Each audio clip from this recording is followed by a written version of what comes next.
Gati nuk ka shtyllë në Opterush që nuk e ka këtë njoftim.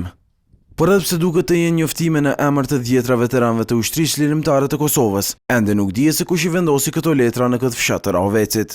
E këtë thuhet se ish luftëtarët pretendojnë se janë dëshmitarë se Gjeladin Kabashja e Daud Spahiu, që tani kanë statusin e dëshmorit, nuk ishin pjesë e UÇK-s. Madje paralajmërojnë se për këtë rast do të ngrihen padi. Por këto afishe kanë prekur shumë familjen Kabashi. Babai i Gjeladinit, i cili ishte marrë nga forcat serbe në mars të vitit 1999, e që nga ajo kohë është i zhdukur, thotë se dikush këtë gjë e bëri me qëllim. Ta njerëz që jonë, edhe jënë deklaruar me emna në atë listë që se pash une, jënë deklaruar me emna, une i kom deklaratët të këtyne prej ditës parë, kur i kom kërkuar që Gjeladin Kabashi o konë pjesë marrës i shtabit civile ushtarak në Opterush. Madje ky që tani figuron si bab dëshmori, thotë se djali i tij ishte në radhët e UÇK-s.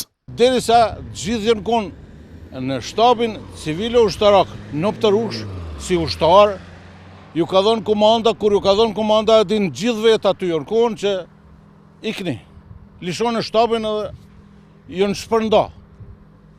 E Gjeladin Kabashi, sukur gjithë edhe aj, orë në familje. E tani 75 vjeçari ka ndërmend të drejtohet organeve të drejtësisë për ta zgjidhur këtë rast. Gjykatës do më drejtua, po edhe këtë çka ka nevojë nuk do më anku. Se shpirtisht djali jam nuk e ka lëshu kufinin, sukur ata që e kanë lëshu kufinin. Për rastin nuk kanë dashur të flasin në familjen Spahiu.